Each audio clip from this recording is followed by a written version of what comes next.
Hi, Kimberly. It's so great to see you. I haven't talked in ages. Yeah, I'm so glad that we're doing this and we need to do this like on an ongoing basis. This needs to be a thing. I think so too.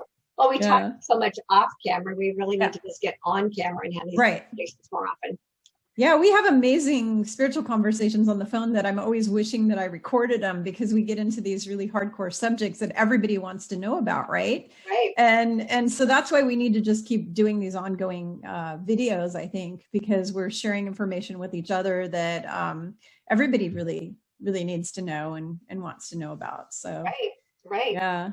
And it's right now, and it's getting a little bit crazier.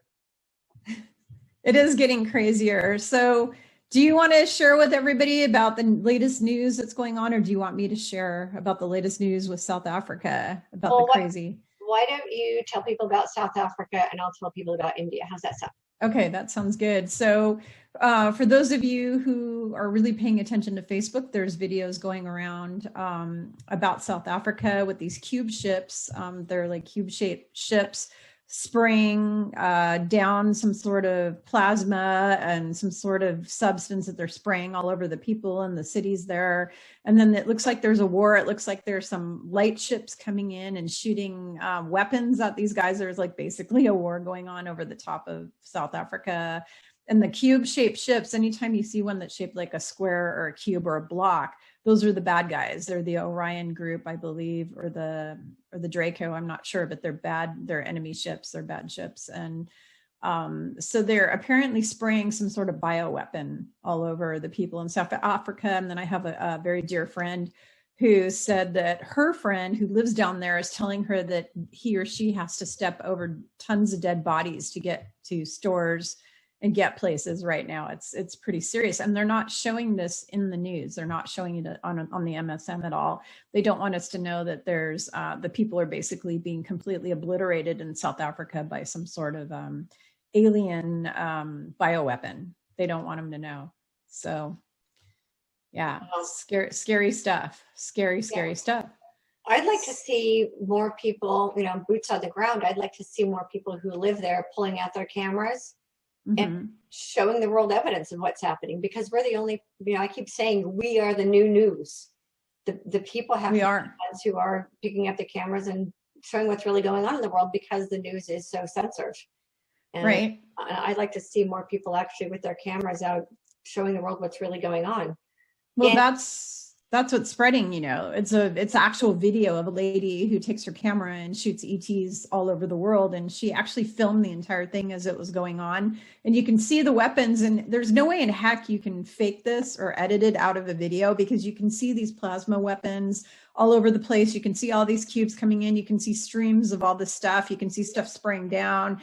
You can see it so easily. There's no way you can refute it when you're watching the video. She didn't even have enough time. I mean, she filmed it and put it up like immediately. There's no way it would have taken weeks to like done a Hollywood production on that video to make it look like that. So it's the real deal. You know what I mean? It's not some falsified video that she's putting up on Facebook. So right. Well, it's my understanding is that she actually took the actual webcams in the city. Yeah, it was videos. Yeah, right. It was the actual city webcams that it came off of. Yes, it was. She took a video. Yeah, she took a video. She was watching a live webcam of the actual city, and she literally filmed, or she took that, and that's what she's sending around. So it's actually the live webcam that caught it. Right. And it's so detailed. It's so darn detailed. I don't see how you could falsify that. I don't see how you could, trick it out, pimp it out, as they say, and make it look like it's something else. I don't see how you could do that. It's, not possible.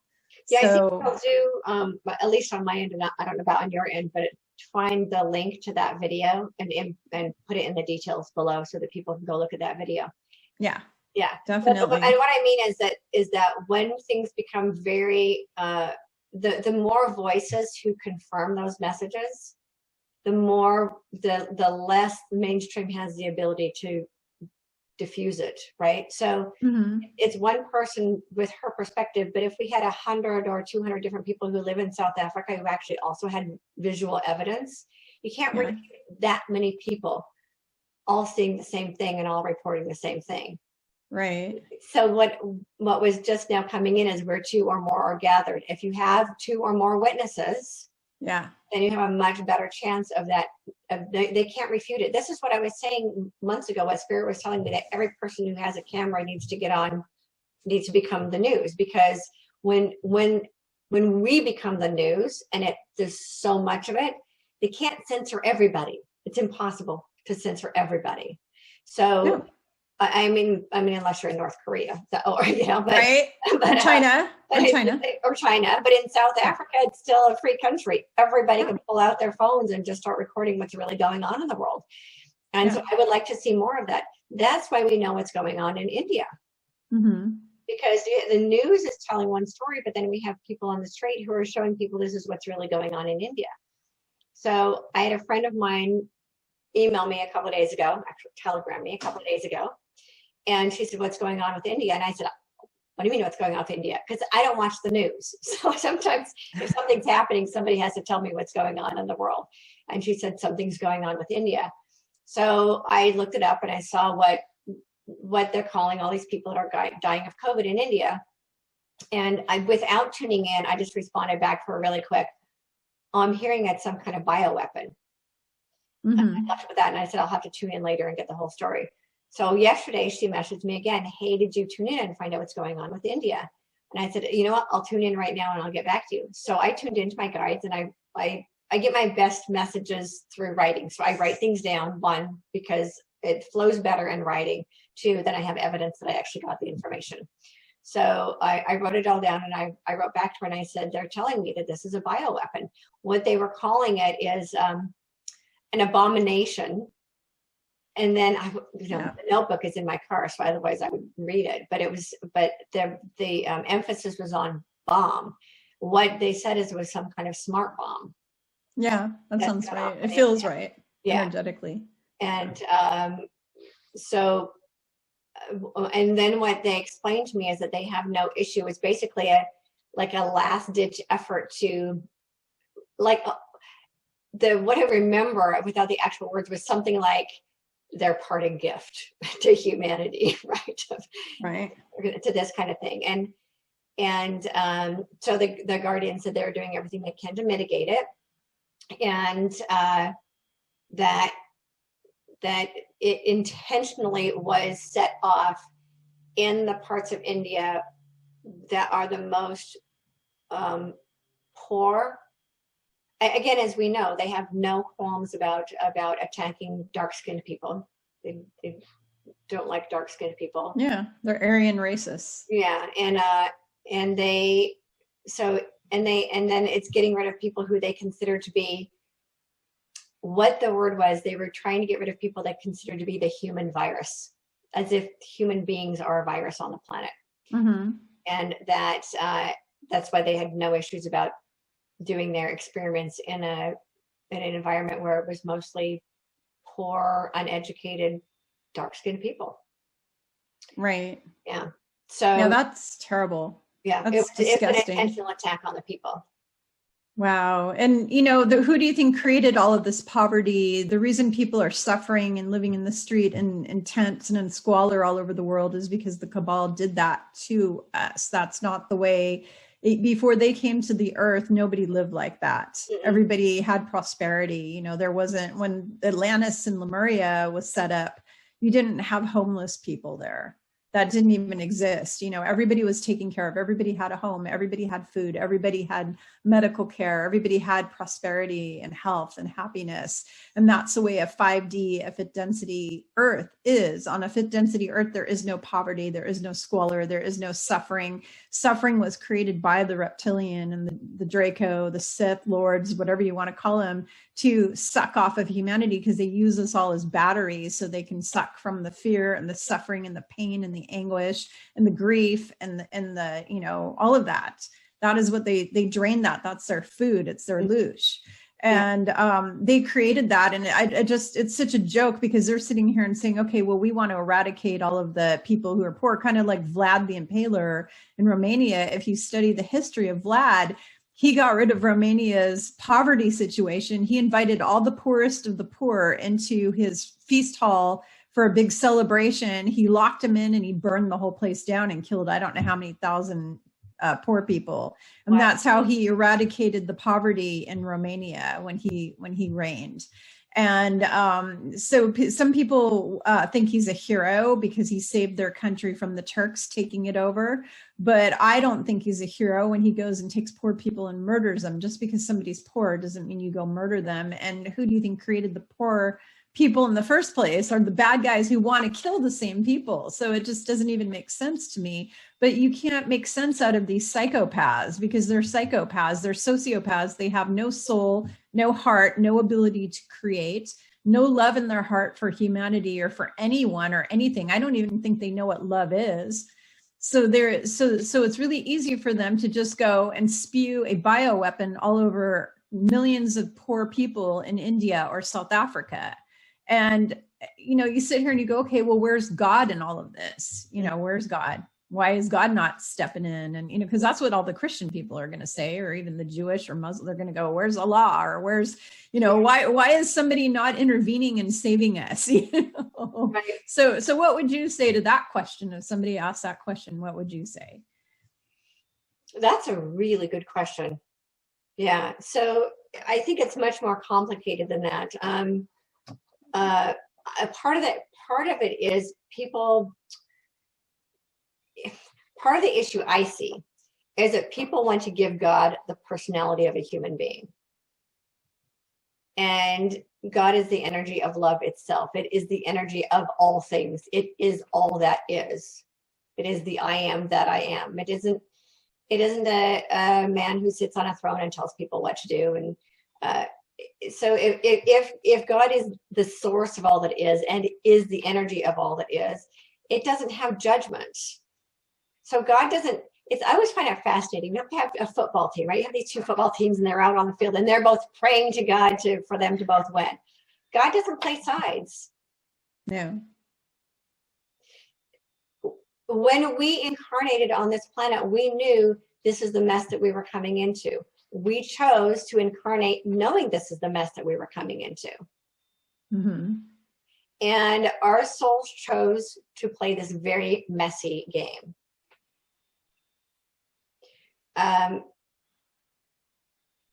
Part of the reason, and we talked about this before, that part of the reason that this is happening and that it's allowed to happen is because humanity needs to wake up.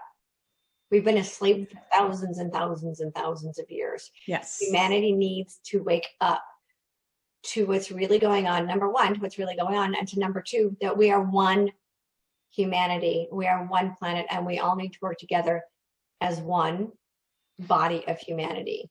And that being able to see what's happening and what's going on in the world is part of it is being allowed to happen because it's intended to crack open the hearts of humanity. Mm-hmm.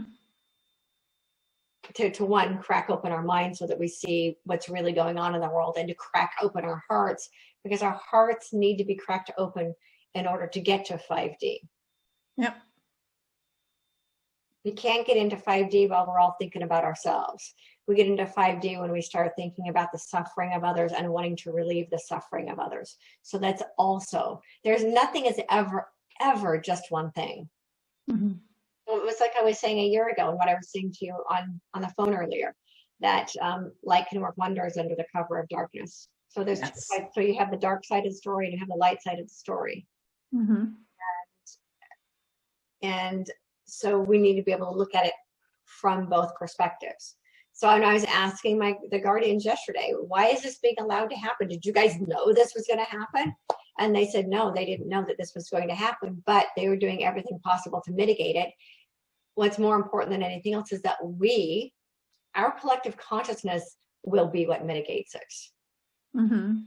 We're the ones that are creating a new earth reality. And people get so caught up in the fear that they forget that the more we can pull ourselves out of the fear, the faster we'll be able to move into the new reality we want to create. Right? Yeah. Yes, that is true. The other thing, what was I going to say? I had an idea in my head that I was going to say, and I forgot. I'll just let you finish until I think about it. But I was kind of done with my thoughts. Yeah. Okay. So okay. Now I know what I was going to say. So I also believe that, for example, the reason why somebody is born, I mean, I wrote about this in my book, and I already know about the God thing because I wrote about that in my book. I had a whole chapter. I just wanted you to explain it because I love the way you explain everything. You're a storyteller, you're involved in writing, you write all kinds of stories, and you produce, and you do all that kind of stuff, and you're going to, get involved with producing TV and movies in the future that are conscious, create a new conscious Hollywood.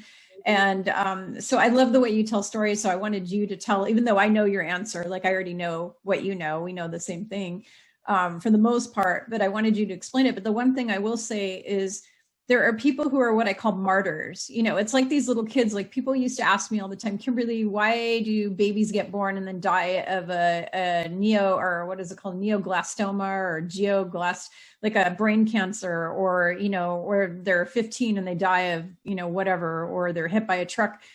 Because a lot of those kids chose to be kind of a martyr because they're teaching love and compassion to other people.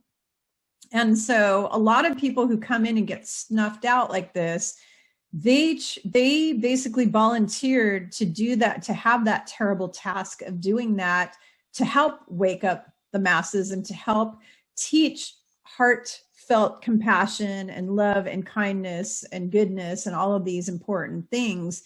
Because when, let's say, a child dies in a community, the school pulls together all the kids, all the families, all the neighbors, entire neighborhoods are like donating money to help such and such kid with their cancer bills and, all this kind of thing. And even though it's heinous and it's awful that any child should suffer like that, I think it's disgusting that any child or any human honestly should suffer, or any animal should suffer like that. It's just part of this human experience on Earth. It's part of the human experience. We come here to learn lessons. And one of the lessons that we're learning is how to be more compassionate and more loving and kind and all of that. And like you said, it cracks the heart space open. So I think a lot of these people in, sorry, I'm having, the light is, sending up a lot of dust into the air, and then I'm breathing in and I'm choking. So I like having all these lights around me, but then they're creating a dust ball around me. So and then I'm breathing in, I can see all these little dust particles flying around, me, and I'm breathing in. I have a dust allergy, unfortunately. Dust mites is a big allergy for me, fungus, mold, all that fun stuff. Totally allergic. So anyways, the thing is that we are all here to learn lessons. This is a classroom. It's a college. We're doing a semester in University Earth. And because of that, everybody who comes here, no matter how they die or how they live, they're playing a role that all has to do with not only their own learning, but the learning of the collective of humanity, because we are a unified consciousness, and no matter how hard the cabal has tried to separate us out and destroy our whole unity, we still are, in essence, brothers and sisters and unified under God, which is what the Essenes were teaching when they would take a glass of wine and they would share it and say, we are all one blood, we are all brothers and sisters, because we are all connected, we are all part of Source, and we're all connected through Source to each other. So no matter how hard they try to separate us out, we're still connected. So even when each one of us is learning on an individual co-creative basis, we are also learning on a mass basis too. It also, our learning impacts the learning of the collective and everything. Right. So that's really important for people to understand. So even if you're going through a situation in your home, what you think is a very private, personal situation, like let's say your mom or your dad is dying of cancer, or something awful is happening, you may think that it's such a personal, private thing, but really it isn't. And that's because everyone is connected to each other. So when you suffer and you go through this grief and this agony and this trauma and this stress, the whole collective is also feeling that, and also getting the energy is going out into the collective. And anytime anybody experiences joy and happiness, that goes into the collective. So when I work on my own personal vibration, or you work on your own personal vibration, you raise our light and raise our vibration, that also goes out into the collective and impacts everyone. In fact, you could blast your energy out 20-mile frequency around you. Yeah, I actually do it every morning. I blast it out across the planet. I send what I call light waves and love waves out across the planet every morning. Love that. Yeah, and then I can actually see them. So it's like waves. They go out across the planet and they encircle the entire planet, and they come back to me, and I send the waves out again, because I want every person on this planet to be healed. Yeah. I would love every person on this planet to experience, to no longer experience suffering. I would love that. You know, even the people that we might not like, I would love for them to be healed. Yeah, I keep saying and that's what Yeshua meant when he said, love your enemies, send them love and send them light and wish them well. Because when they're well, they're also not spewing hatred and fear out across the planet either. Right. Well, it's kind of like the prayer I do when I'm driving my car down the road every day. And I ask God to lift up every person who's driving on that road. And no matter how nice or not nice they are, to help them to sink into their heart space, and for them to connect their heart and their third eye and their crown up to source, up to God, and to learn what unconditional love is, and to learn how to radiate that out to everyone else. And I pray that for everyone. I pray that no matter how nasty or nice or whatever somebody is, that they're able to go down into their heart space instead of living in their root chakra or you know, whatever. A lot of people are only living in their root chakra, which is fear and insecurity, right? You know, oh my gosh, I have to go to work every day to earn a living because I'm going to wind up on the street and I'm going to suffer and die. And, you know, they're really, really in their root chakra. And instead they need to be in their heart chakra, because that is what connects us directly to source, is through our heart, and especially to the divine feminine. We are connected to the divine feminine, to the Mother Mary and the Mary Magdalene and the Kuan Yin energy through our heart chakra. So I'm constantly asking for all the humans, no matter how mean, how nasty they are, that they grow a heart, kind of like the Grinch. Remember when the Grinch's heart grew 2 sizes bigger, or 5 sizes bigger, or 10, whatever, 100 times bigger, because it was so small. It was really tiny, right? He had like no heart. It was this little pea thing, or barely existent. That's how all of the dark, like people who are what I call third density, you know, fear-based people, they have this little pea-sized little heart inside of them. And when I mean heart, I'm not talking about their physical heart. I'm talking about their etheric or spiritual heart. Their spiritual heart is this little pea thing, if they even have one. I mean, some of these psychopaths, like the cabal, they have no heart at all. Like they've got nothing. You know, you can't change them. I don't know that there's any help that they're going to get. You know, they're going to be sent off world, and they're going to be rehabbed, you know, somehow by the galactics. But the people who are the humans on Earth, who are third density fear-based, they can be like the Grinch, and they can learn, and they can change it around in this lifetime. Like I do believe they have the ability in this lifetime to turn things around for themselves, and to be like the Grinch and grow their heart bigger, and really connect with source, and really understand unconditional love. And a lot of them, the reason that they're so nasty in the first place is because they didn't receive that kind of love when they were growing up. They had a terrible childhood, or a terrible birth experience, or maybe they had no parents present. They were adopted, or, you know, they were given up for adoption, or maybe they were raped or abused, or who knows what, sold off into slavery. I mean, who knows what kind of things happened to these people that made them so fear-based and so mean and nasty. And then there's people who are born into nice families who are just nasty. Like I've seen people who are really nice people who have these kids who are like demons, and they're like, oh my God, a demon took over my child. Wow. And they have a really, really loving family. It's just some reason that person came in really, really bad. You know, they're just bad. They do bad things. You know, they go and they rob places, and they, you know, whatever, they do drugs, they gang bang, you know, that kind of stuff happens. But all of these people, everybody has the chance to be redeemed. And that's the one thing Christianity teaches about being redeemed. Every single human has the ability to be redeemed.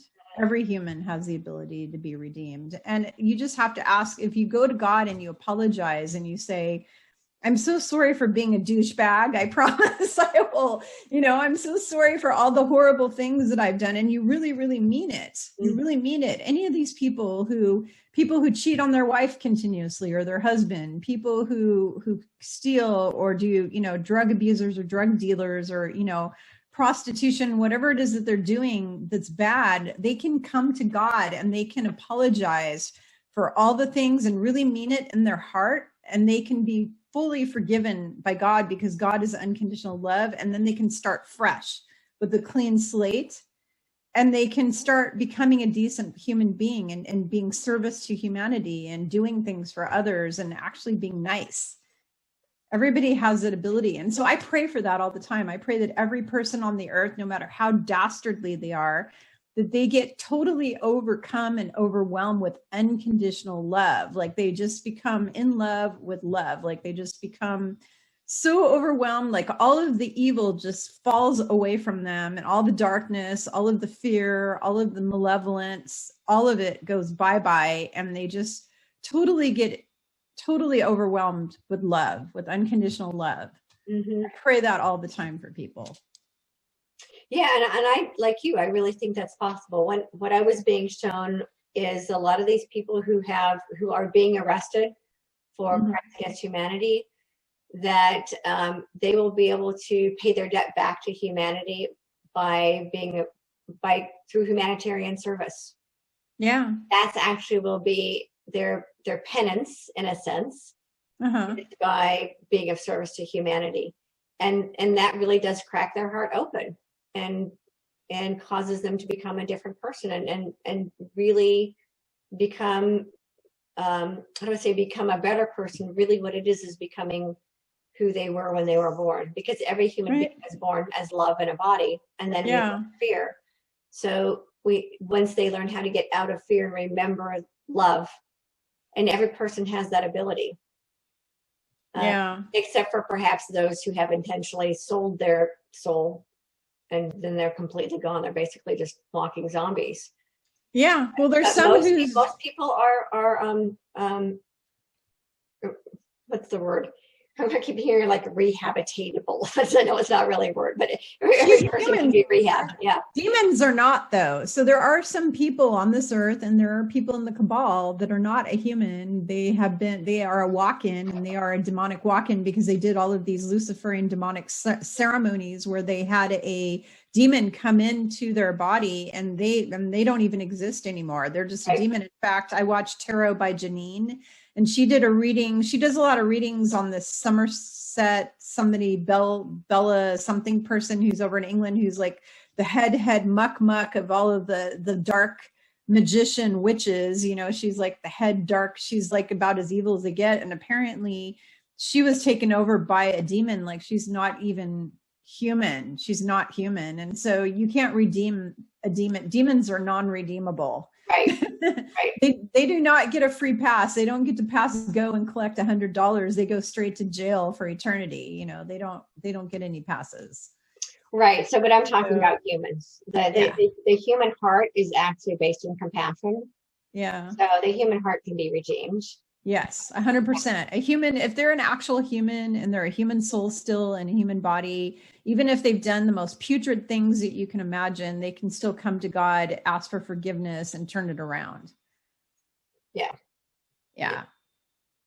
So, and I think a lot of that's going to involve like community service, humanitarian service. Yeah. And, they may not get the chance, though, to stay here and do that. Some of them may be shipped off to another third density planet where they have to pay the penance there. Right. Yeah, I don't know. I think my understanding is that our two worlds will coexist for a while. And the other world will eventually just fade away. Yeah, I think so. Well, every single human has to ascend at some point, whether it's now or in another 26,000 years, because this event happens every 26,000 years. And the people who are ready to do it now will do it. And then anybody who doesn't, they will have to go to another third density planet and do this all over again for 26,000 years until they're ready to try it again. And it's just the way it is. But you can't feel sorry for them because they are making the choices. We don't have the ability to intervene in people's life contracts and their path that they've chosen. Their soul has a path. And there's a difference between, I'm going to do a video about this, actually explaining the difference between a contract and a plan. So contracts are false light, and people were tricked into those. But people who come in willingly and create what they want willingly, that's a life plan. That's a different thing. So you can make a plan and come in. The contracts, those are all null and void right now. And anybody who thinks they may have what we call a suffering contract that they were falsified or tricked into, they have the ability to stand up right now and speak up out of their mouth vocally to God and say, I completely purge, cleanse, clear, and rip up any, contract I was tricked into. And now I, want a fresh contract where I have a life of love and happiness and health. And, I actually have a prayer that I send people. I have like what I call a contract breaking ceremony prayer that I send to people, so that if they are going through a lot of suffering and nastiness in their life, and they think it may be because they were tricked into one of those false light contracts, they can get rid of that false light contract because they have their sovereignty back now that the good guys are taking over the planet.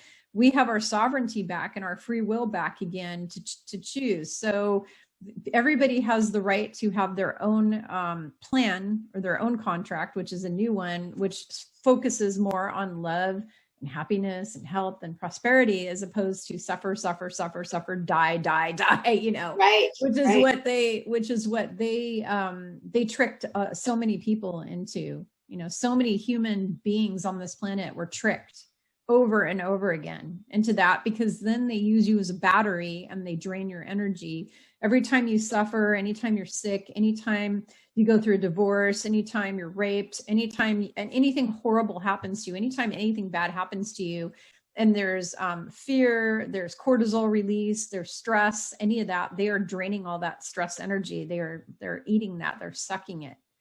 So they use us as batteries. It's just like The Matrix. The whole movie, The Matrix, is a documentary. It's a documentary. And even though we're not like in a big building all attached to cords in our bodies, we're attached with an etheric cord in a way, because they're sucking off of every human. They use us all as batteries, and then they drain our energy. So it's basically the same as The Matrix. Exactly. It's just not mechanical. There's not like a metal thing attached to my head and my back and my whatever, Oh, okay. or a hose. Yeah. Because the Matrix movie, how they had all of the humans were actually like in little pods, and they were like attached. They were like in water pods, and they were hooked up to equipment. And then the controllers like suck all that energy out of the human. They use the humans as batteries. All the humans were being used by batteries. And they're just being kept alive in this false matrix, right? They're being kept alive, and then their whole mind is generating this false matrix while these bad guys are sucking off of them. That is the truth. That's the reality of our world. Hollywood was showing us right there what we're going through. So, yeah. Yeah. Wow. Yeah. My visual is a little bit different in that they were using, that's what the obelisks were for, was for gathering the negative energy. Mm-hmm. Yeah. That could be true. Those obelisks are demonic. In fact, I watched several videos where different psychics and people said that the obelisks are going to all be taken down because they're actually demonic. They're very demonic, and they're being used to generate some sort of demonic energy. We recalibrated them a couple of years ago. Oh, really? Yeah. Okay. Some of us recalibrated them, but they were used, for thousands of years to siphon negative energy. That's why they're strategically located all over the planet. They were collecting like negative energy collectors. Yeah. And they were sending the negative energy up to the dark fleets. To the dark fleet. Yeah. So that's actually what they were powering their machines was with the fear-based energy. That's why they kept keeping us in a fear cycle, because as long as human beings are incredibly emotional beings, and as long as we stay in fear, we're excellent generators of emotion. So our emotions were actually being used to run the machines, the negative energy. But what a bunch of us did was recalibrated the obelisks so they actually bring the light energy from above and then down onto the planet. Oh, I didn't know that. Yeah, I didn't know that, but maybe that explains why. It was a few years ago. Did that happen like more than 3 or 4 years ago? Because about three or 4 years ago, I went to DC and I actually sat with my back up against the Washington Monument. Like I sat and ate lunch, because it was 95 degrees out and I was roasting. So I went to the cool side where the shade was of the Washington Monument and I put my back up against it and sat there and ate lunch. And I am a hyper empath. I feel energy. And if that had any kind of negative energy in it whatsoever, I would have felt it. And I felt absolutely nothing. So I wonder if it was recalibrated before that. When we did that, I think we did that 2015-ish, I think. That makes sense because I went there after that. That's when I went there. Now, when I went to it before that, it definitely had a more negative feeling because I had gone to DC way before that. And that thing had a negative feeling. And I didn't even go near it at that time. Like I felt kind of icky, like kind of repelled away. And I stayed away from it. And this time I not only went up to it, but I literally sat with my back up against it for over an hour. And I shot some videos and took pictures and ate lunch. And I'm telling you, if that thing was still bad, I would have felt it. It would have made me feel sick, like really sick and even dizzy or who knows what, because I'm that sensitive. If I go near anything negative, I get dizzy, I get sick. I feel like my head's being squeezed in a vice grip. I didn't have any of that kind of sensation at the Washington Monument. I actually felt kind of happy. Oh, cool. It worked. So something, so thanks for sharing that with me because I didn't know that. I did not know that. I just know that I sat there and it felt okay. But I hear over and over again on all these different truther channels that the Washington Monument and all these obelisks, like in Egypt and everywhere, are all satanic. They're all, bad. They're all satanic. Yeah, that's what they were created for. Yeah. But we recalibrated their machines on humanity's behalf. That's awesome. I'm glad to hear that. And I wonder what's going to happen to DC because it's so evil. It was created by really dark people for a nefarious purpose. It was laid out, according to all their satanic symbolism. And it used to be a swamp. It was really actually a swamp. I wonder if they're going to burn it down or they're going to clear it and re-swampify it or what they're going to do. I mean, I think they need to turn it into a big bird sanctuary and just get rid of it because I don't know how you could clear that much negative energy out of one city because if you know about what was going on in the tunnels underneath DC, the troops that came out of there said it was worse than Australia. It was worse than the tunnels under Australia. There was just stacks of bodies, parts, and then I don't know how many kids were down there that they brought up. But it was really bad. And so the energy in that city is so darn satanic. I don't know if you can actually clear those buildings enough to make it a viable place in the future. I almost feel like they need to wipe it out and start from scratch somewhere else in a place that is hollowed ground instead of this ground that's been satanified. They made it very satanic. So that whole city was it's satanic, Yeah, I don't know. Nothing will happen with it until the information comes out about what's really going on there right now. Mm-hmm. They're still doing the tribunals right now. Yeah, I know they're doing them and they're going to be doing them a long time because there's, what did they say? 3,000 of these bad guys that were running the show on the planet. There's 3,000 of them at least. And those are the ones running the show. Then they have minions underneath them by the who knows how many thousands. Right. There might be 1 million people involved in this whole, and all the nefarious stuff that goes on, all the trafficking, because think about all the people that are involved in the trafficking. There's so many people that are involved. You might have one bad guy that's calling the shots, and under each one of those bad guys, there's hundreds of little minions. It's kind of like Reminds me of these movies that you see with these bad guys and all their little minions, or even like Star Wars, you know, with the stormtroopers. You know, you may have one Sith Lord, but then you have millions of stormtroopers underneath that one Sith Lord. So, you know, you never know how deep it goes. Yeah, I don't know. And what I find a little heartbreaking, I guess, is that human beings would be so overcome with fear, and it's not even greed. I'm talking about the people at the bottom who actually do the trafficking. Yeah. To be so overcome by fear and the need for money, because they're doing it because they need the money, that you would actually traffic people. Yeah. And they might not actually be horrible human beings that are doing it. They're doing it because it's a way of making money.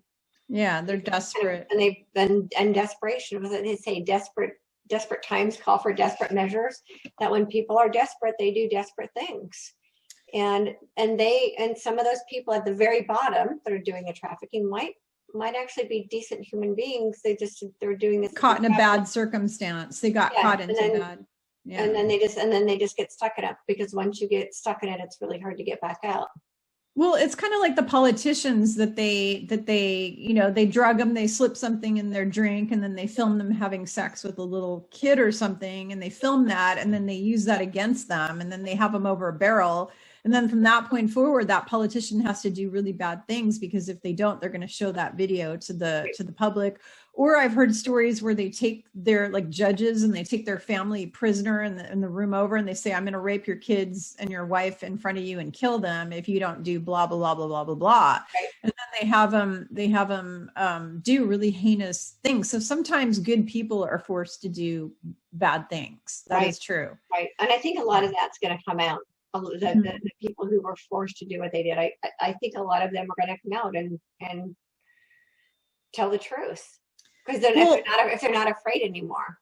Right. And I don't know if you know about the situation in Hollywood, which is now a ghost town. It's basically a ghost town. But what I'm finding out, I live here. It is crazy how quiet it is. Yeah, it is crazy. And I have family there. I have so much family there. So I know how quiet it is. And then I have a lot of friends there as well. But what I found out from somebody who works with celebrities, like all the celebrities, is there are so many of those celebrities. You know how stars always do drugs and alcohol, and, you know, you have all these rock and rollers and stuff that do all kinds of drugs, right? They do cocaine and heroin and this and that, you know, all that kind of stuff. It's just part of the lifestyle of being an entertainer.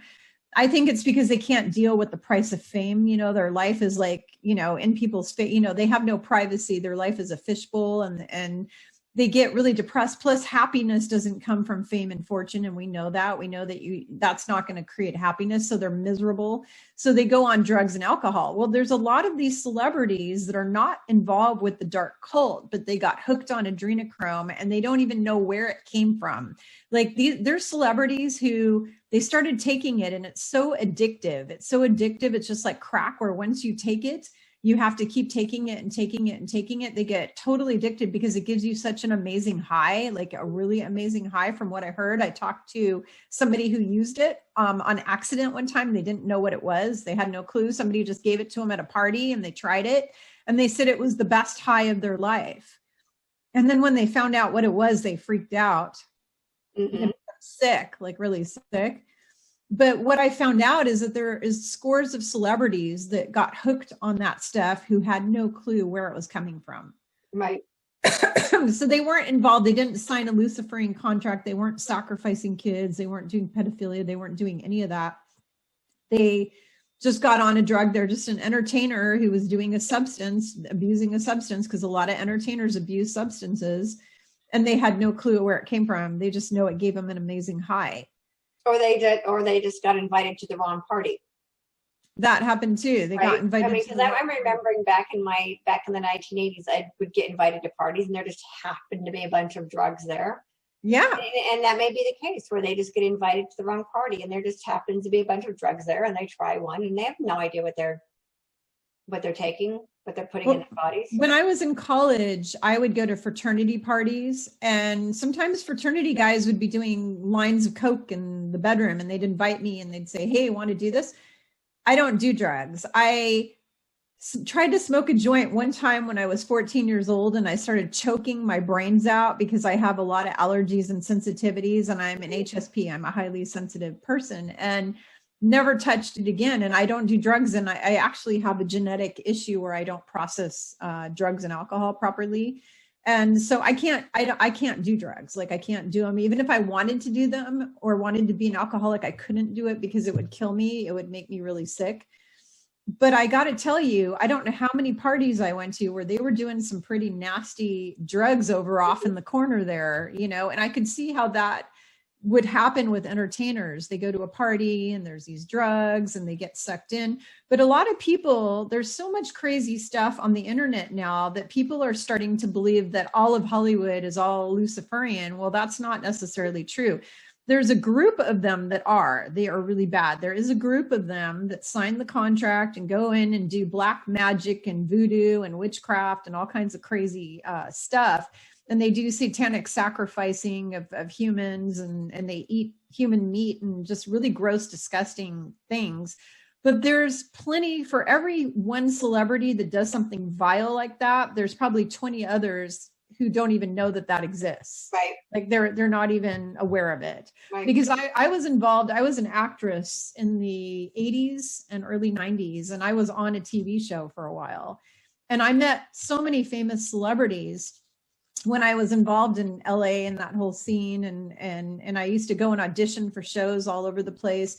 And yes, there is a casting couch where if you want to get the real roles in Hollywood, you have to sleep with somebody, which I never did because I was married already at the time. So I told him to go to hell. And of course, I never became a famous actress because I wouldn't do the things they want you to do to get there.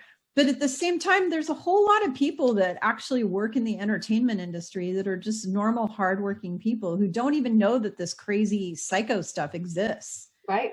They have no idea. When the TV show that I was working on, I knew the producer, the director, the screenplay writers, all the actors, everybody involved with it. There wasn't one bad, nefarious person involved with that project. They were all just hardworking people who were just trying to make a living. And if you would have told them about this stuff going on, they'd be like, no way, you know, they wouldn't even have a clue about it. Right. But now there's a lot of people, what's that word, assume? It makes an ass out of you and me, you know, assume. A lot of people just assume that all of Hollywood is bad. It's like, no, not all of Hollywood is bad. There are plenty of actors that are still uncorrupted. They haven't been corrupted. They've either shielded themselves from it somehow, or they're just kind of naive and they just don't know, you know, they just don't know about it. You know, they just have a job. They happen to be an actor. They work really hard. So I really wish people would stop assuming that just because somebody's an actor or a singer or an entertainer, that they're instantaneously evil, because that's not true at all. You know how you can tell the ones that are? The ones who are just always winning the awards all the time, over and over again, the same people.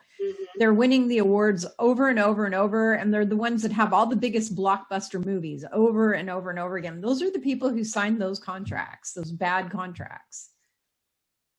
Yeah. The rest of the people who just do some little TV series on cable or something, they have no clue that this exists. Yeah, it's only the Hollywood insiders, basically. Yes. Yeah. The Hollywood insiders. It's the elites, what they call the Hollywood elite or the Hollywood royalty. The red carpet people. Right. Well, but there are plenty of other people that walk down the red carpet that aren't, I mean. No, not all of them. No. Yeah, not all of them. Everybody. Right, not all of them, but I guess the people who are more the elite, like I said, the people who keep winning the big awards over and over again, and they run the show. Yeah, right. They run the academy. They're all the people that are the members of the academy. Being a member of the academy is a pretty elite thing. And they get to vote on what all the best movies are, and it isn't the academy is an elite club. Yeah. So it's just those. And it is by invitation only. It's certainly not everybody. Yeah. Yeah, they don't just go around and broadcast it all over Hollywood, because if they did that, it would be out to the public and it would be known by everyone. It's a very secretive thing done behind the scenes, and invitation only. And sometimes the people get sucked into it through their managers. Their managers sign contracts and get them trapped into all kinds of situations through their managers. Right. Yeah. I've read so many countless of stories of singers like Britney Spears, for example, who their manager roped them into all kinds of nefarious things that they had no, clue about. They got trapped basically. Right. And they've been trafficked. Yeah. Yeah. Mm-hmm. Young and cute, and here's one we can mold. Right, exactly. Yeah. And a lot of them have passed around. A lot of them have been interviewed. There's people coming out now that's saying that ever since they were 10, 11, whatever, when they started in show business, they were passed around from people to place to place to place. What was his name? Corey Feldman was one of them. There's a whole bunch of those guys like that. The two Coreys. Yeah, the two Coreys. Yeah, but there's a whole bunch of other actresses and actors that are all now coming out. I mean, look at what's her name? Paris Hilton, who came out saying that she was part of a cult thing. They sent her away and they abused her at some, ritually abused her and all kinds of stuff. So I don't know that. Yeah, I didn't hear that one. Yeah, Paris Hilton, she came out and she's talking about it like crazy and doing rehab for people who have been victims of this and everything. Wow. Yeah. Wow. I had no idea. Yep. That gives me a new interpretation of her. I met her once. She was not very nice. No, well, and she probably knows that, but she was, if you knew the life and the stuff that they put her through and the things that they did to her, she was basically ritual abused, ritually abused. Her family was one of those ritual abuse families, kind of like, well, there's a whole list of those ritual abuse families. Right. Yeah. They were one of America's elite families. Right. So, well, I'll have to look her up. That gives me some new respect for her. Yeah, she recently came out. She's been talking about it. She's had to go through all kinds of rehabilitation to get over the trauma. She has all kinds of post-traumatic stress from it. I would think so. Yeah, she's been talking a lot about that. And she probably has to have some kind of protection because a lot of the people that come out and talk about it are mysterious. Yeah, they whack them. They find them hanging from the doorknob. That's their famous way. Committed suicide. Mm-hmm. Yeah. Well, just like Robin Williams, I'm 100% sure that he was offed by the cabal. We already know those two rock and roller guys that were doing the sex trafficking videos. What's their name? Chris Cornell and the other guy that both supposedly committed suicide or whatever it was that they did. They were all ritually killed, but they were all murdered. Those were all ritual murders. And what's interesting is almost every single one of these people are always found hanging from a doorknob. That's like their insignia or whatever. Yeah. Which it's just really sad. But the thing is the whole world is starting to find out about this and see who they are and, the bad guys are and what it is they're doing. So it's not going to go on anymore or much longer. Like if it still continues to go on, it's going to be very short. And from what I've heard, 3/4 of the bad guys have been removed from this planet. They're gone. There's like maybe 1/4 left that are hiding, that they're trying to round up. But every single psychic that I follow who does like Tarot by Janine and Carrie Cohan up in Canada and all of these there's so many of these different psychics all over Great Britain and everywhere. They all seem to agree that 3/4 of the bad guys are gone. And even the people channeling the Galactic Federation, or talking to the Galactic Federation, like Elena Denon and all that, they feel really confident in saying that 3/4 of the bad guys are gone right now. Right. Yeah, I was getting that too. And really all that's left are the humans that are there's nobody running the show. Which is why it's just like mad chaos because there isn't a boss running the show. They're just human beings. We're all trying to like topple each other and stay at the top, and they will start to implode. Mm-hmm. Yeah. And and then we have there's actors right now playing certain roles until the truth comes out about certain individuals too.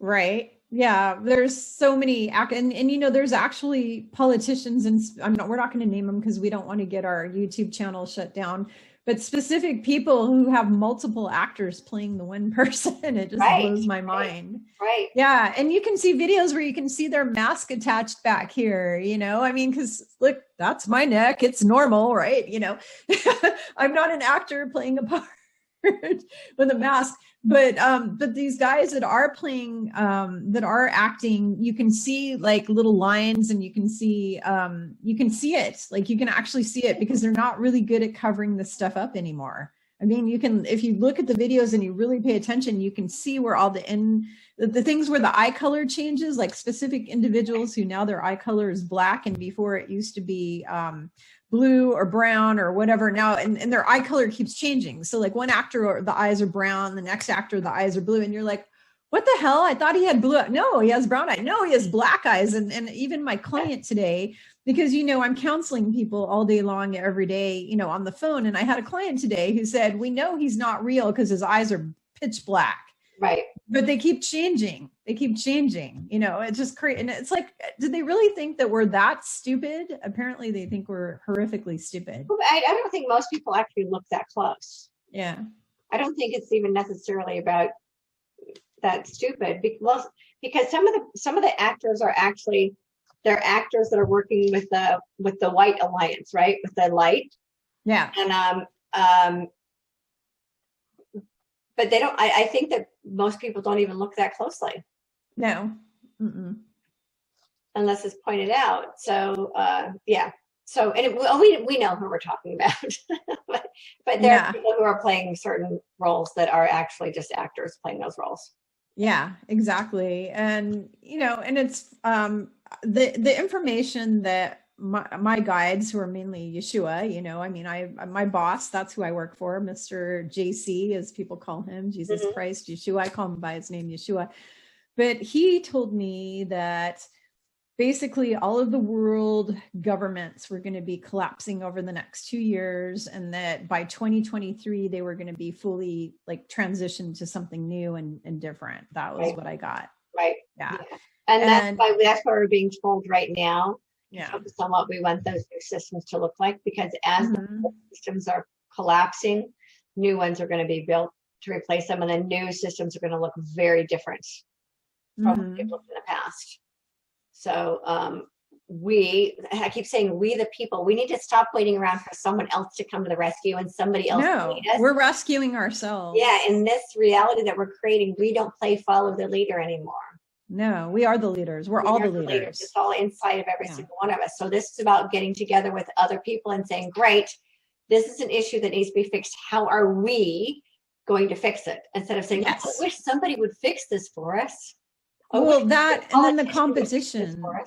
That's totally true. And then the competition. So one of the biggest lies that humanity has been taught by the bad guys since for thousands of years is this idea of that we have to compete against each other. Right. We're not supposed to compete. Yeah, we're supposed to collaborate and co-create. We're supposed to co-create and collaborate. We're not supposed to be, you know, all of these mean girls, like you watch these movies like Mean Girls, where women are ripping each other apart and girls are bullying other girls all the time. That crap is going to be gone in the next few years. That is not a fifth density aspect. It will not be tolerated anymore. It will no longer be okay for girls to bully and beat up other girls, and people to bully, and guys to do the same to guys. That whole competitive, rude, mean, nasty, service to self, narcissist crap is going to all go bye-bye. And I'm going to be like, hallelujah, because I was one of those kids that was bullied. I was bullied from the age of 2 until I was graduated high school. And even in college, I got bullied a little, but bit by a few people. I had boyfriends stolen away from me by nasty girls and all kinds of stuff. So, you know, I had to put up with that for a good portion of my life. And I am going to be praising God when all of that competition's removed, because I've never had an interest in competing against anyone else except myself. I like to be a better version of myself. I compete against myself to be a new and improved version of myself all the time. That's the only thing I do. And I do it to please God. You know, if God is happy with me, that's all I care about. I don't do it to impress anybody or anything like that. It's all about how much can I improve myself so that I can get closer to my God, to my creator? And that is a fifth density concept right there. That's fifth density, is constantly working on yourself, constantly, connecting with God, but then also co-creating and collaborating with your fellow humans who are our brothers and our sisters. Right. Because we've been treating each other like enemies for too long. And instead we need to start treating each other like family, because we are all children of God. We're all God's children. We're all brothers and sisters. And it's really important for us to all come together as a family now, because it's the only way we're going to improve the planet is if we come together. It's the only way. If we all keep doing this competition baloney, we're never going to create the new earth. You can't create the new earth when everybody's separating themselves from each other. You have to pull each other. We also have to we all have to pull together, and we all have to do this together. It's the only way. There is no other way. That's the only way. Yeah. Well, competition is a 3D thing. Competition is based in fear, right? It is the fear that there's not enough resources going. And people have been sold that story forever. There aren't enough resources. That's why we have to compete. It's BS. It's simply not true. And so competition is based in fear. It's part of the fear-based reality, which is what the 3D is. And what I've been told very clearly is, it's right here. Fear does not exist in the 5D. It doesn't. So when fear ceases to exist in our reality, and the only thing that exists is love, competition isn't even a thing. We wouldn't even consider competition. It's like not even in the realm of understanding of heart-centered living. The word that's coming in my head right now is scarcity. Because it has to do with the scarcity thing, that you think that scarcity, yeah, because it's like, okay, well, I have to go and take over all of this, because if I don't, I won't have anything, or I won't have enough, or it's all about the scarcity. It's that fear of scarcity, and the belief in lack and scarcity consciousness. That is one of the most prevalent aspects of fear. Right. Yep, definitely. So as we move out of the fear-based reality, and we learn to see that fear actually is nothing more than, fear really is nothing more than our belief that it's real. It really isn't real. It's just created to keep us divided and conquered. So it's up to every single one of us to no longer play that game. And I just tell people, I'm not going to play that game. I won't. I see fear happening out there. Not going to play it. I refuse to participate. People have always tried to play that game with me, and I always just say, nope, not, I'm not going to go there. I have no interest. It's like, if you want to play that game, you're playing all by yourself, because I'm not going to be a participant. Right. I will not participate. I refuse. It's like, either you're my friend or you're my foe. And if you're my foe, then go away. I don't want to see you. I don't want to talk to you. I don't want to hear about you. Just go away. If you're my friend, hey, let's get together and do something really magical. Let's co-create a new world. Yeah. But, and I'm one of these people, I'm very laid back. I'm type B, I'm very easygoing. And for me, it's like, I'm your friend for life. Unless you screw me over, if you do something to backstab me or try to harm me in some way, then I'm going to cut you out and I'm not going to see you ever again. But if you don't do that, I'm literally your friend until I leave the planet. That's just the way I am. Yeah. I like that too, unless you do something really, although that's a whole other thing.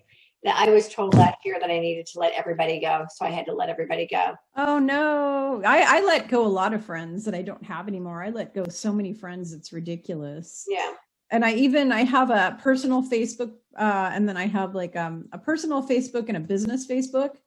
And I don't even do anything with the personal Facebook anymore, because I found out that none of my family is awake, of course. And I'm talking cousins, aunts, uncles, relatives, and none of them are awake. I can't talk to them about anything, because when I start talking to them, they think I'm crazy, or they yell at me, or they're rude or disrespectful. So I'm just done with it. I don't have time to deal with that anymore. I'm too busy serving humanity. I don't have the time to deal with people who are going to hate on me because they think I am brainwashed by a crazy, the letter between P and R. Okay. Cult. Yeah, we're not going to say it because we don't want to get shut down on. Right. Yeah. That has the word ANON afterwards. Mm-hmm.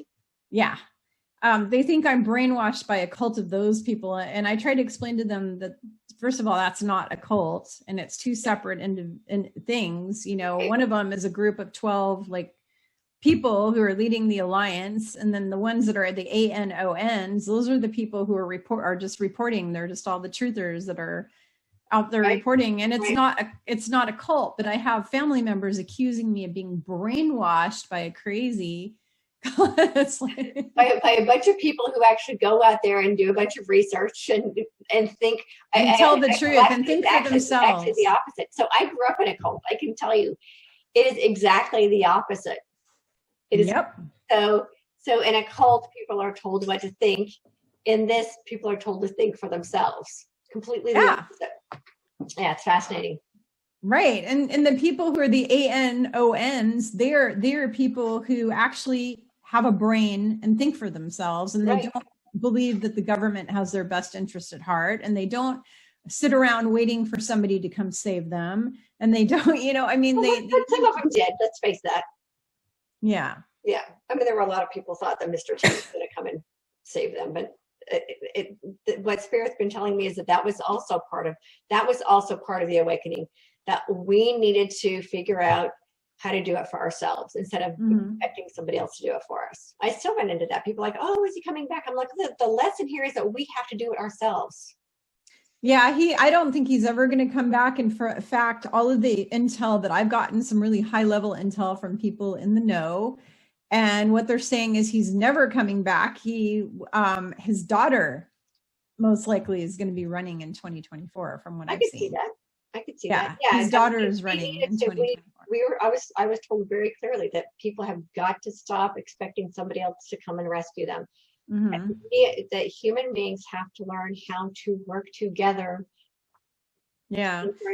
And when I say he's not coming back, it's not that he's going away. He's here and he's working behind the scenes, and he's still working with the big cheeses of the alliance. He's still doing that. He's not coming back in the position that we think he's coming back into. And part of that is that position is being it's going to be eradicated. It won't even exist. It won't exist anymore. Yeah. What I was shown is the future government isn't even going to have a president. It won't have a president position. Right. It's going to be run by a whole group of individuals, and it's not going to ever have a president again. It's Metatron's cube. It's a council. Yeah, it's going to have a council. It's going to be the pyramidal structures are going to start to cease to exist, because now he may choose one person to have way too much power. Right, right. He may choose to be on the council.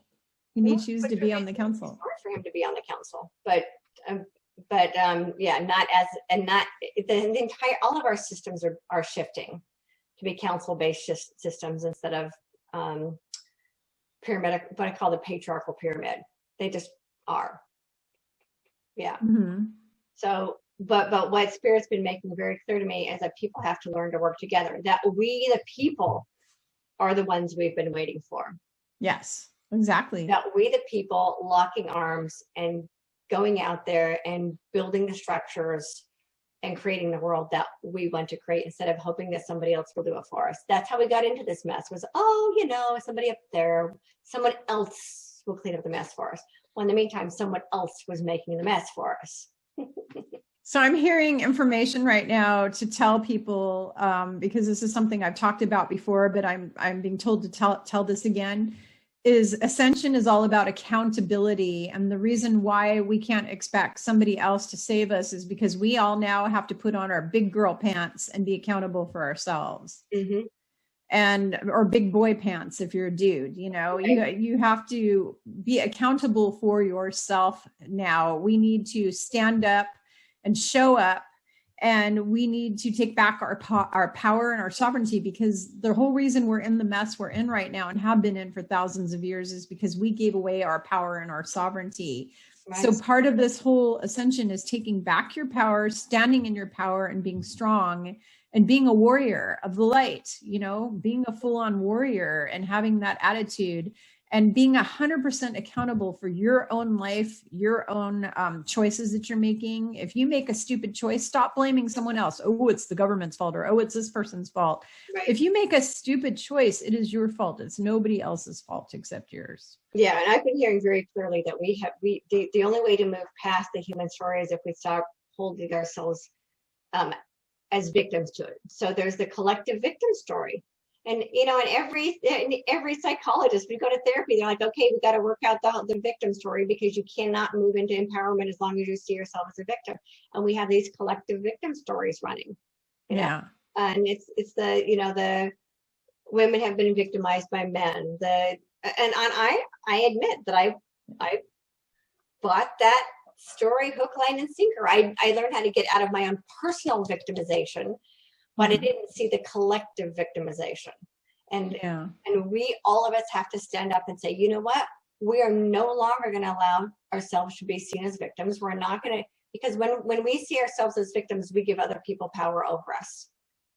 So I refuse to be a victim anymore to my circumstances. And what happened in the past happened in the past. It did. Can't change the past. What am I going to do about the future? What am I going to do right now in the present moment, so that I'm no longer, that victim story no longer repeats? And what am I going to do about the future? I don't want to keep repeating that same story over and over again. That story sucks. So what are we going to do to make sure the story doesn't repeat itself? Right. You know? Oh, and the other thing I was getting to about the self-responsibility is that when we clean up the mess, because the mess the planet is in right now, what the Guardians were showing me, they do have the technology to just go around and zap, zap, zap, zap, zap, and clean things up for us, right? To completely change the Earth landscape. What I was being shown is that we have to do it. We help to make the mess. We have to help clean up the mess.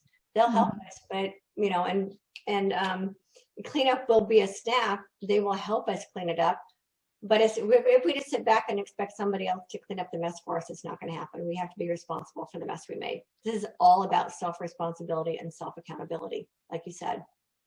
Well, and also it reminds me of the terminology that getting a hand up instead of a hand out. Correct. So the people can't expect that the ETs are just going to come in and do all the work for them, but the ETs will assist them if they are willing to put in the effort. So if you and I, let's say, go out and want to do something, they will show up and they will assist us. Right. But if we just sit back and want them to do it all, no, that's not going to happen. So it's about a hand up, not a hand out. And that's really important to keep in mind, because they are here to help us. They're not here to do the work for us, but they are definitely here to help us out.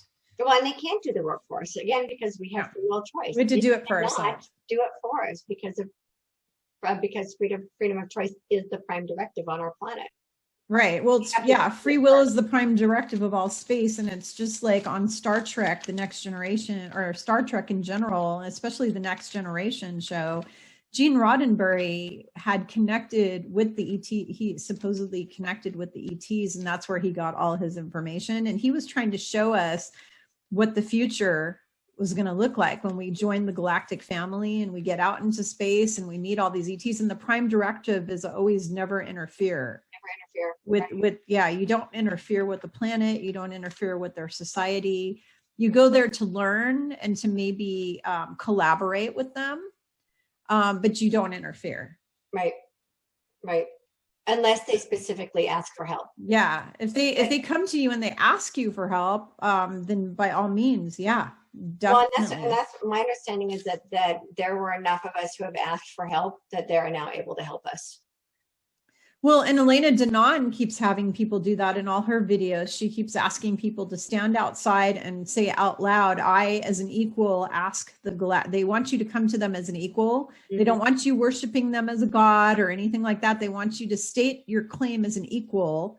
And you say, I, as an equal, ask you to please help us, please help me, please help my planet. And you ask them and they will help. If enough of us do that, they will totally step in and help. But she said we all have to do that, and they need a certain number of us in order to make it happen. Okay, so yeah. How do we do that? Let's have a everybody go outside and talk to the Galactics Day. Yeah, well, she said go out at night and put your feet on the ground and just stand there and just say it out loud, and it's your intention. When you state your intention, they pick up. They monitor all the energy and everything, and they get that energy. It gets picked up when we all ask them for requests for their help. They get it because they remember they're telepathic too, right? Right. So if enough people are calling upon them, they're going to pick that. It's a signal, it's all a signal. It's like a radio signal that we're sending up. So that's what I was wondering, how many people it needs to be.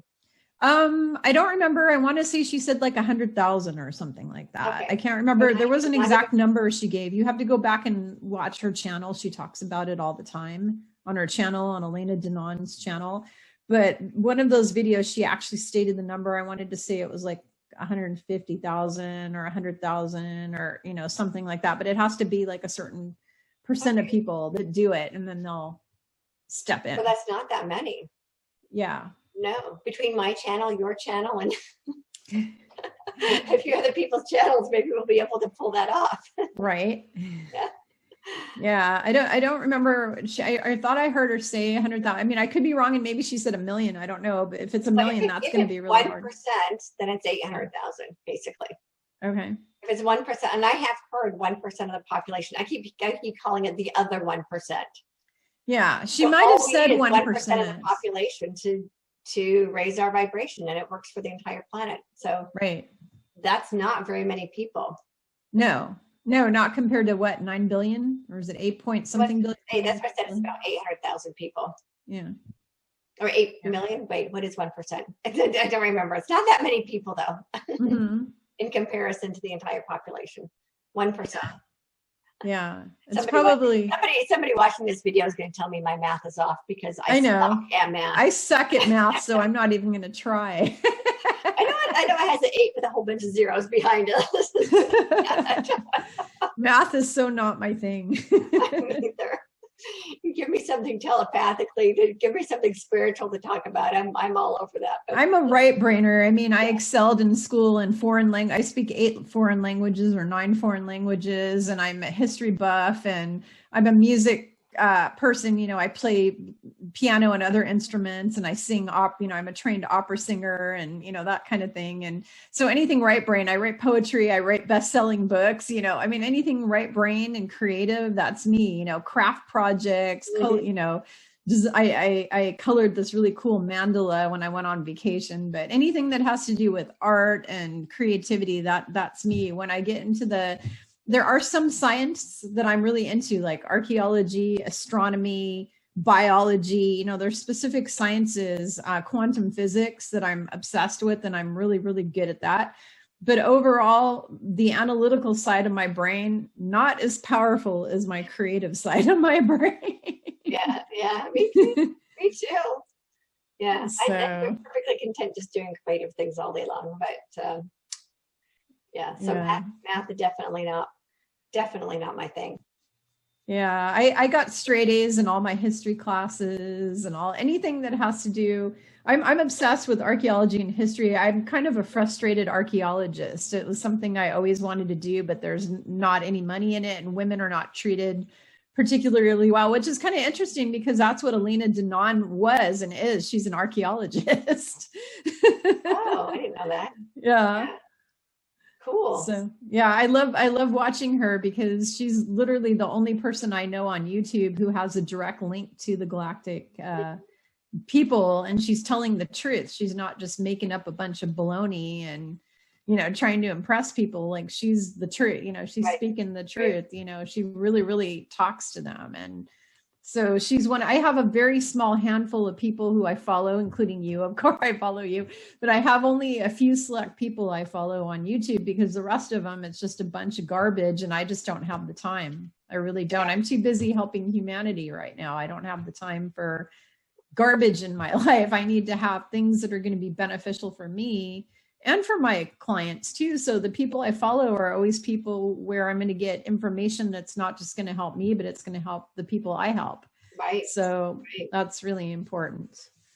Yeah, I have very few people I follow as well for that same reason. And I every once in a while I watch a video somebody recommends, and I'll get about 5 minutes into it, and it's like, no, this is doesn't resonate. I do that too. I get sent actually hundreds of videos every week from people on Facebook and clients, friends, whatever. They're literally hundreds of videos, and I don't have time to watch all of them, but a lot of times I'll watch them, and like you said, 1, 2, 3, 4, 5 minutes into that thing, it's like, no way. Yeah. This is so not resonating. It's like fear, like I call it fear, PORN, right. Like big time. It's just terrible. And the fear is coming from both sides. It's coming from the light side and the dark side. There's a lot of light workers and spiritual people that are spreading all kinds of fear-based things, like telling you, oh, you can't have sex with people who have the jab, and, you know, all that kind of thing. I mean, that's just all fear. You can't. Yeah, it's all fear. Or there was another one I saw that said, if you get the jab, it'll turn you into a gray. Mm-hmm. I mean, how insane is that? No. And yeah, not on this timeline.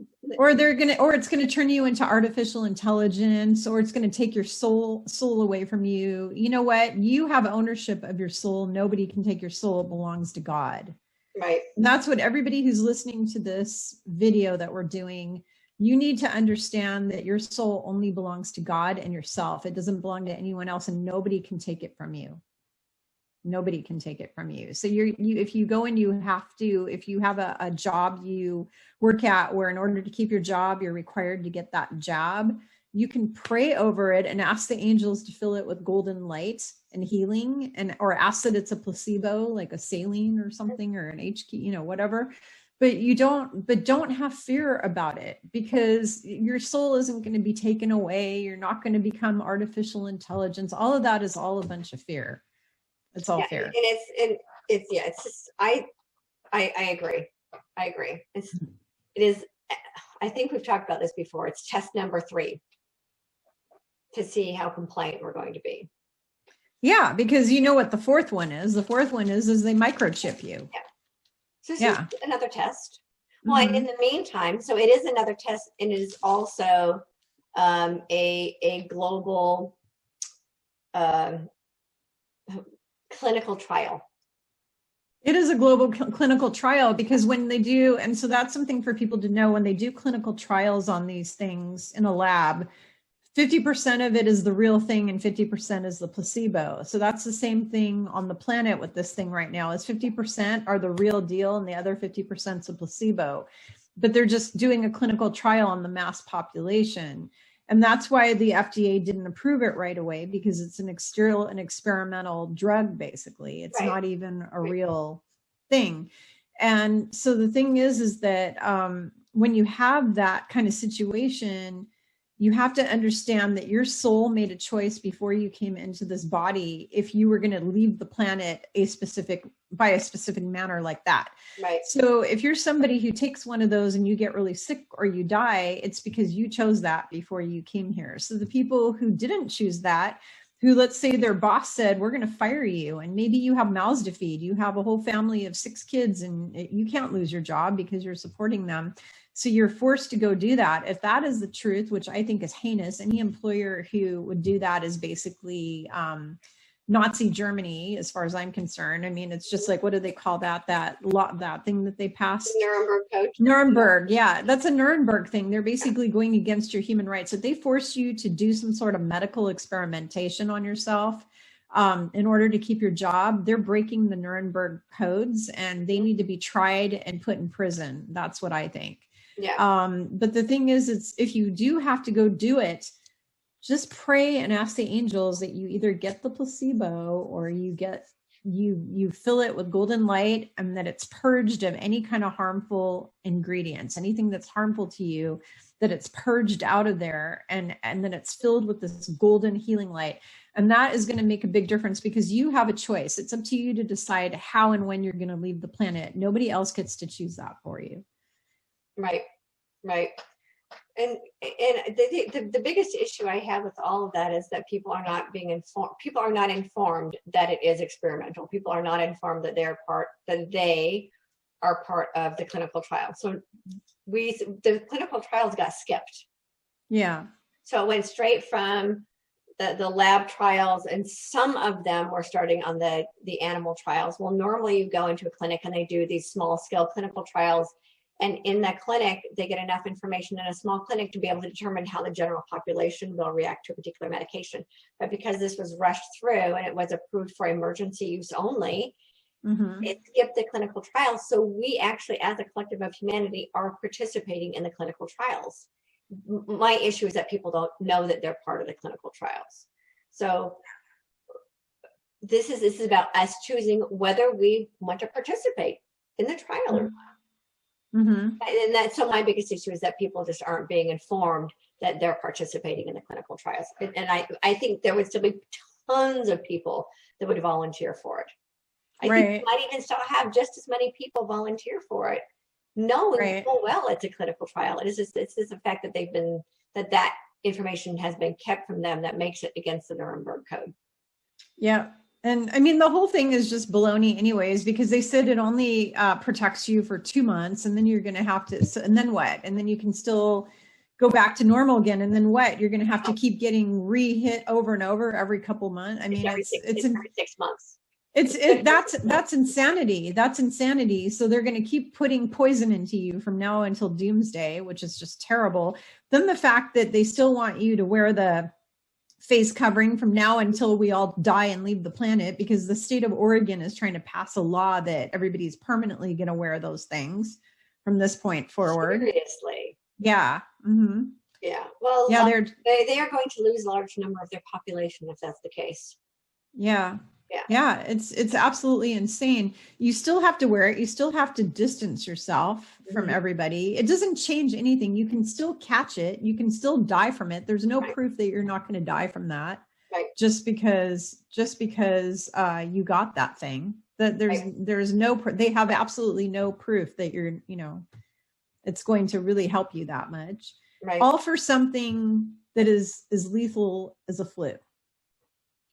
Well, there's just as I always say, just follow the money. Right. Just follow the money. Yeah. Follow the money. And the guy who is the head of all of this whole deal, BG, is going through a divorce right now. That's the big news. I gotta tune in and ask about that.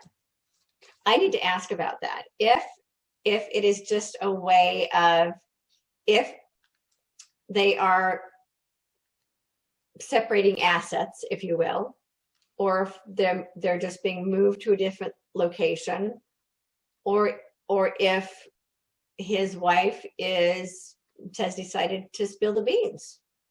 Well, Tarot by Janine did a really good reading on this, and part of it is because they're going to be tried for crimes against humanity or something like that, and they're going to confiscate all their money. Right. Part of it is because they're going to make them slowly disappear. Like they're going to tell, she was saying that they might tell some story where she moves away to Maine or somewhere, and that's how they're going to get them out of the picture. Like they're just going to split it, they're going to phase them out of the picture that way. And supposedly people are saying all their assets are owned by the white hats, that they were confiscated, but I don't know if that's true or not, that their assets were all confiscated by the white hats. I don't know if they have yet, but they will be.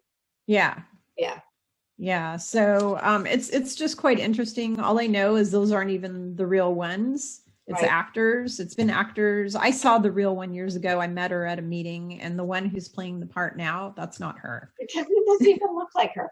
Yeah, I saw her in person. They don't look anything alike. And so did I have like probably 50 friends I can call who were at the meeting, maybe 60, maybe 100 women who were at that meeting. I could call up any of them and they'll say, nope, that's not her. Yeah. So, because we all saw her, we know what she looked like. Right. That was back. I've seen the side by side comparisons. They don't look anything alike. Yeah.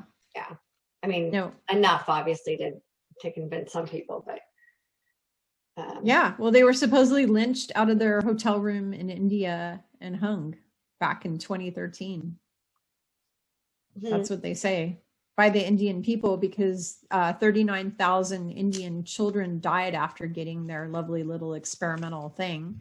And then another 700 and something thousand are permanently injured and have been rendered sterile. So from the HPV. Yeah. The HPV thing. Yeah.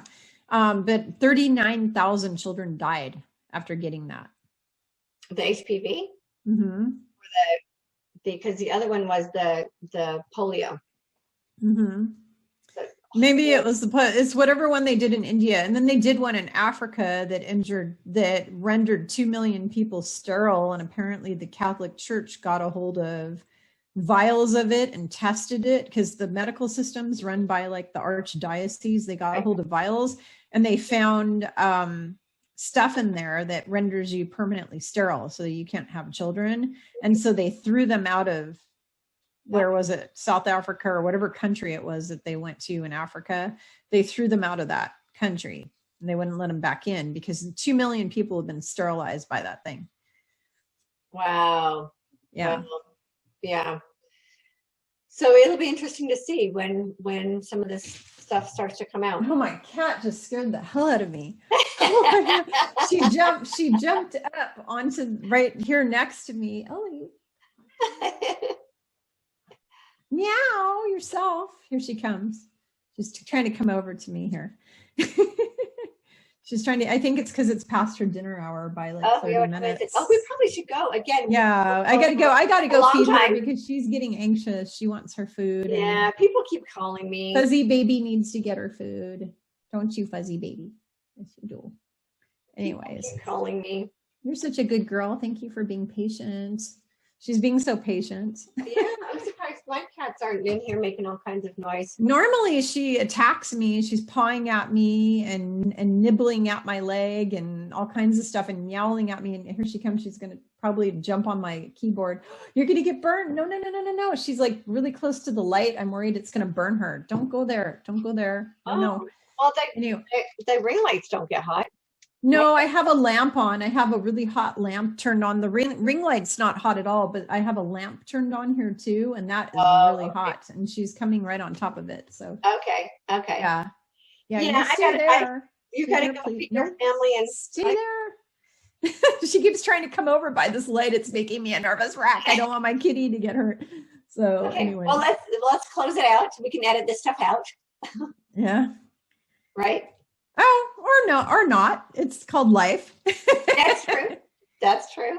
I am all natural. Everybody on my channel knows that I'm just me. I don't try to act pretentious or any, I am who I am. I'm human. I'm living life, Right. Well, that's what I keep saying. It's one of the nice things about having all this stuff at home, that people have learned how to just accept people as they are.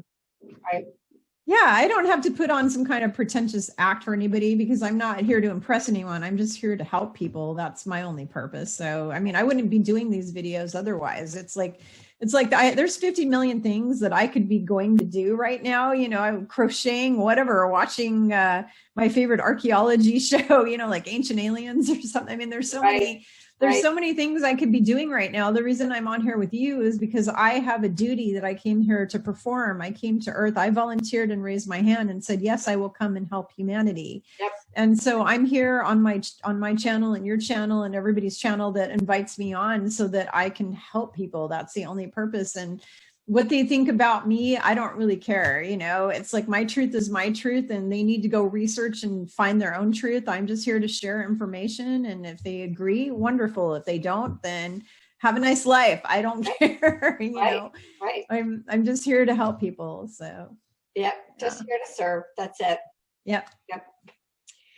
Okay, well, you go serve your family dinner. Yes. I'm trying to see if I ate lunch. We're going to have leftovers. I made homemade chicken pot pie for dinner last night, and I think we're having leftovers. So. Oh, yum. Yeah. I think I'll go make myself a tapas platter. Ooh, tapas. I love tapas. Yeah. Tapas. Yeah. Got to have a good glass of wine from Spain or Europe. I don't have any, I might actually have to buy a bottle of wine for myself because it's Mother's Day weekend. Well, I don't drink American wines anymore unless they're organic, because all of the other American wines are GMO. and they have pesticide. Wine grapes are the most highly pesticide sprayed crop, but they're banned in Europe.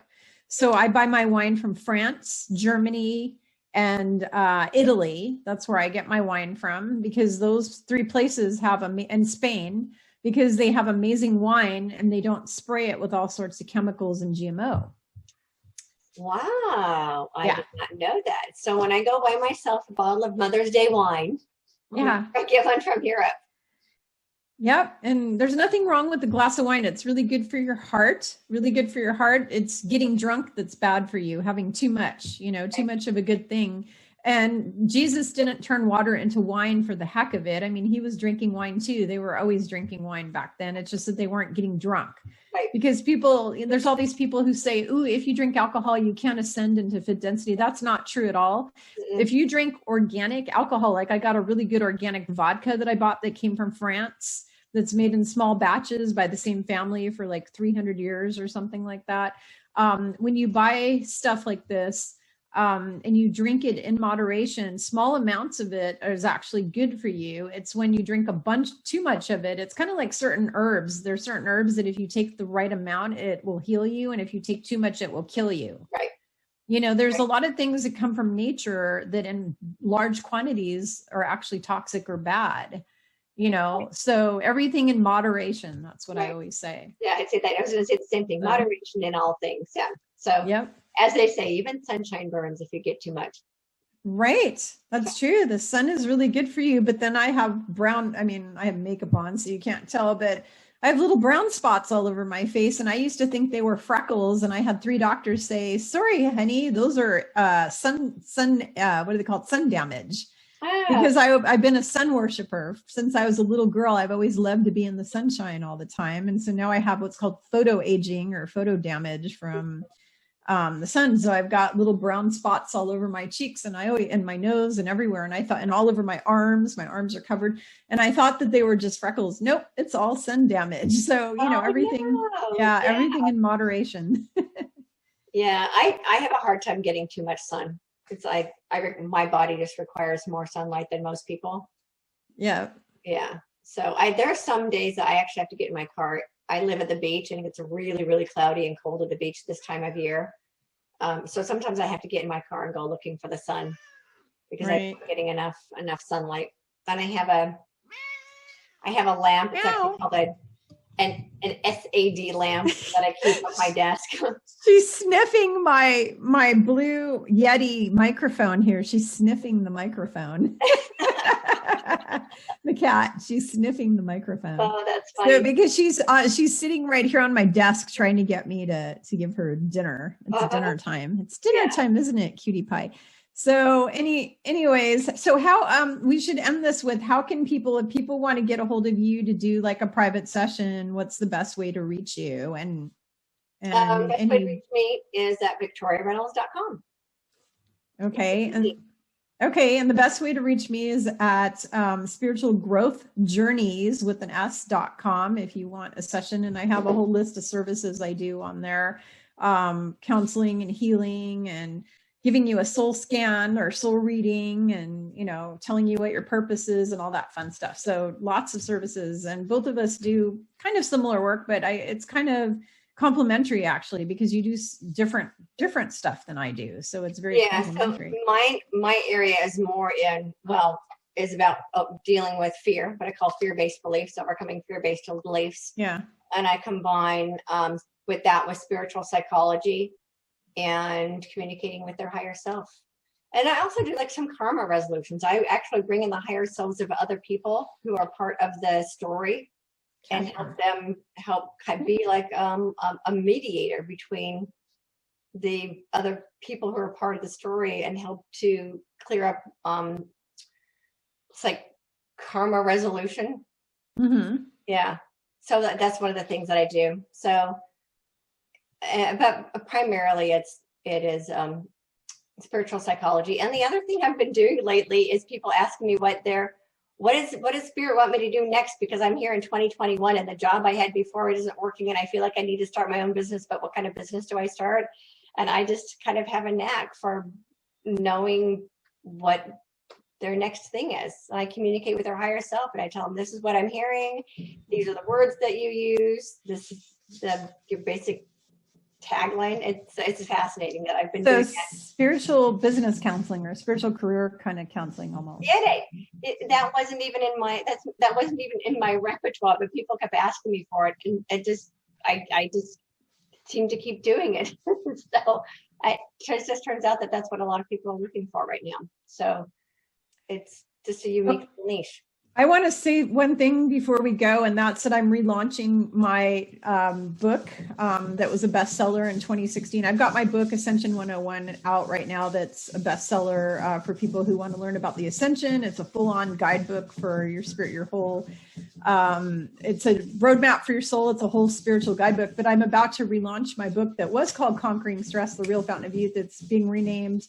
It's called The Real Fountain of Youth, an Introduction to the Peace Stress Management System. That was given to me in 2011 by Yeshua, and it's a whole body, mind, spirit healing program and total life makeover. Like this guidebook, this is a book that you take the book and you literally refer back to it the rest of your life. Like you use this book literally. It's a whole life makeover. It's a whole guidebook. And it covers physical stress, emotional stress, chemical and toxin stress, and environment stress at home, at work, in airports, everywhere. And then we cover all the different types of emotional stressors too. You got subconscious stress, conscious stress, past lifetime trauma, all of that kind of stuff. It covers everything. It's like basically the most comprehensive stress book I think that there is. But I channeled that info back in 2011. And then I spent 5 years of my life writing it, channeling it, and also researching and writing that out. And then I published it in 2016, and I had to pull it off the market 2 years ago because I quit my counseling business temporarily and did a full-time job. And then I got laid off because of COVID, started back into doing this work again. And now he showed up literally a month ago and said, you got to get that book back out there again. Okay. He said, you got to update it. He showed up a month ago and said, Kimberly, it's time to put the book back out. And I said, really? I don't really want to put it out. And he's like, yeah, you got to get that out because everybody needs it, because everybody on the planet is stressed out. Right. Everybody's stressed out. Right. So this is a book that's going to help people with all their stress. 98% of illness is caused by stress that we have control over. 2% of it is inherited emotional stress through your ancestry and your DNA. You get stress through your ancestry, through emotional trauma and karma and all that from your ancestors. So basically 100% of illness is by a certain type of stress. And when we say stress, it doesn't just mean emotional stress. It also means chemicals, toxins, heavy metal, all of that stuff is all stress. Anything that basically harms you is stressful, so. Right. Yes. So I'm republishing that on Amazon in the next day or two. It's going to be up on Amazon again. So yeah. So I wanted to touch on that. So all stress comes from fear. So I work on the fear part. Yep.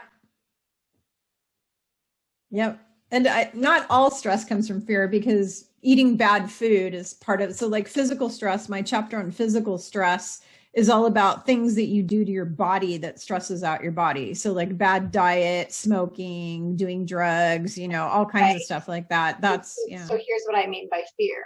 Yeah. Underneath that is a fear-based belief that would cause you to do that to your body to begin with. Oh, okay. Right. So I work with the fear-based beliefs that are underneath the disease. Yeah. So when you're smoking, people who have a smoking addiction, they're smoking because they're running away from their fears, or they're, or they have fears or something. They're not dealing with their emotional problems. That's the stuff that I work with is finding out what the fears are that are underneath the actions. Same thing with eating disorders. Eating disorders are all caused by fears and emotional problems. So yep. It's all cool. Well, I don't do the fear work. So that's why I said you and I are complementary to each other, because I don't do what you do and you don't do what I do. I do very specific things that I was told to do and to stick to. And I was told that everything I'm doing is unique from everyone else and that I have no competition. I was told that I don't even have to worry about competing because I don't have any competition, because the things I do on this earth as I'm here are just so unique and different from everybody else that it doesn't really matter. Right. I march to the beat of my own drummer. Absolutely. Yep. Yeah. Except my drummer, his name is Yeshua Christ. So, that's cool. Whatever he tells me, if he says, go out and heal 50 people, I go out and heal 50 people. It's just what I do. So cool. Very cool. Yeah. Yeah. Mine's a little bit different. My purpose on the planet is to help people get past fear, right? I mean, ultimately, my purpose on the planet is freedom from the fear-based reality. So everything I do is how to work through the underlying fear-based beliefs that prevent humanity from moving forward. I don't know anybody else that's doing that. I just know that that's what my purpose is. Do you hear this little mouthy thing in the background? Yeah, I have a little one who's normally pawing at me, and he's like, "Mommy, mommy, mommy, mommy, mommy, mommy." I don't know where she's pawing at me right now. She was up on the desk trying to get burned by my light, and now she's down around my legs, rubbing on me continuously and meowing at me. So I've got to run. Probably should go feed the babies before she starts getting. Mine starts scratching the furniture if I don't feed him. So I usually feed her. I feed her first, and then I feed my family. And the reason I do that is because she annoys the family if she doesn't get fed. So like if we were to all sit down and eat and then feed her, she'd literally sit there at our feet, meowing at us quite loudly for the whole time we're eating and annoying us. So I have to feed her first. Oh, wow. I mean, because she gets really loud and bothersome if you don't feed her, because she thinks with her stomach. Okay. It's all about the food for her. Her whole life wraps around food and sleeping. That's pretty much it. Well, that's the life of a cat, right? Yeah, food, sleeping, and getting petted and loved on. That's pretty much. And I keep telling my family, if I were to be able to reincarnate as an animal, I want to be a pampered cat or dog, because basically it's all about food, playing, getting loved on all day. That's a nice life. Right. So anyways, well, thank you, Victoria. I'm so grateful for you and your friendship, and grateful for all of your knowledge and wisdom and love and light that you share with the planet. So thank you for chatting with me today. And we need to have chats regularly. I think it's important. So I do too. And thank you too for nudging me, sending me the message and said, hey, do you want to get because we just need to do that. Maybe set up a weekly conversation or a bi-weekly conversation or something, so that we can talk about what's going on in the world and help people navigate it. Right. That's the biggest thing. Yeah. That's the biggest thing, is really, really helping the troops to be calm and peaceful and balanced. My whole thing with my clients right now is really arming them up with a whole tool belt of tools that they can use to just stay balanced and calm. Right. Because when you get out of that balance, that's when you get the illness and the health problems and headaches and stress. And so staying in balance and staying peaceful and calm at all times, that's the number one priority right now for everybody. Absolutely. Absolutely. Well, thank you very much for inviting me to be here and for sharing your wisdom too, your love and your light and your wisdom. Thank you. And we'll see you again next time. Thanks. Bye. Bye.